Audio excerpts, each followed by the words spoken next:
Welcome to your Farm and Home Show. My name is Joanna Coles, and today we're visiting with Brandalyn Reddick. She's the Warren County Extension Agent for Family and Consumer Sciences.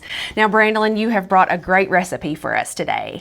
Yes, today we're going to make white chicken chili. And that sounds amazing. And you know, on a cold winter day, there's nothing better to coming home with soup already ready. Exactly. Yes, and this is a recipe we're going to make using a slow cooker. Okay, all right. So how do we get started with this recipe? I'm going to take the top off the slow cooker. So the first thing we're going to do is we're going to use some chicken. Okay. And today I have prepared some shredded chicken from rotisserie, but you can use 1 pound of boneless, skinless chicken breast, whether you choose to use rotisserie chicken or cook it and prepare that. That's your choice. Yeah, and this kind of saves a step where you're not having to cook, so it's convenient to do this. Correct. And Absolutely. if you use rotisserie chicken, that's something that you can kind of stretch and use in other recipes throughout the week. Right, you have more than one meal with a rotisserie chicken. Correct. Yeah, great way to save time and money. Okay, what's next? So we're going to use some onion, some diced onion, 1 small onion, and make sure you dice that up. Okay. Yeah. And we're going to then add some beans, some white beans. I have chosen cannellini beans, so 1 can of cannellini beans. All right. 15 and a half ounces. That's 1 can of that. And then northern beans. Okay, and these are just smaller white beans, right? Yes. Okay. Yes. And then we're going to add 1 can of green chilies. So that's a small can of that, 4 ounces. And this is just going to add flavor, right? Just give it a Yes. little kick. Give it a little bit of kick, yes.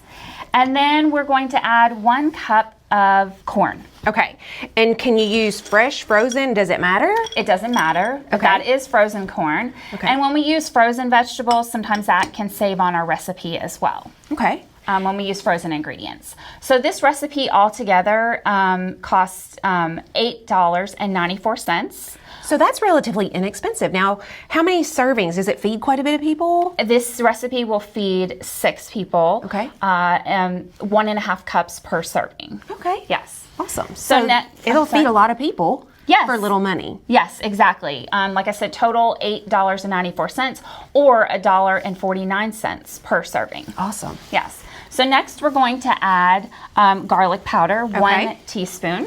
And then we're going to add 1 teaspoon of cumin. All right.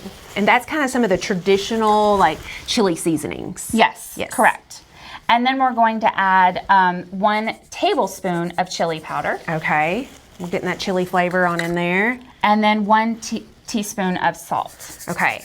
And so, Brandalyn, I smell this. It kind of smells like chili now. And so how do we finish this recipe off? We're going to finish this recipe off by adding 1 box of chicken broth. Okay.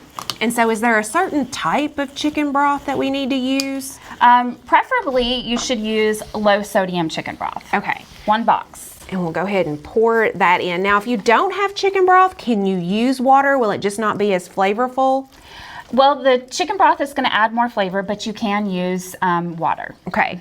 All right. So I'm going to add this in. And then how long does this need to cook? This is going to cook for 8 hours on low. Okay. Or you can cook it for 4 hours on high.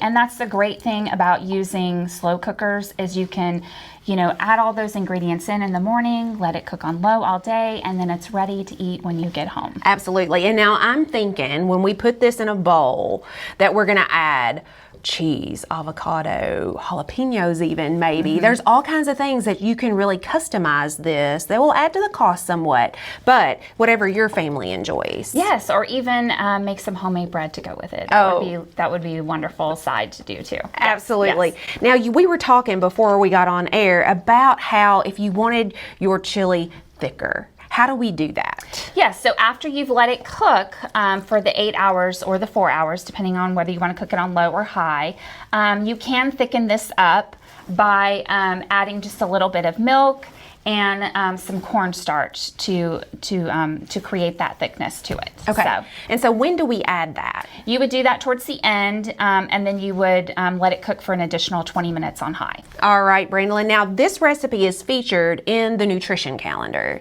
Yes, it's featured in our Cooking Through the Calendar recipe calendar, and it's also on our Plan, Eat, Move app. We appreciate you watching the Farm and Home Show and hope you have a great day.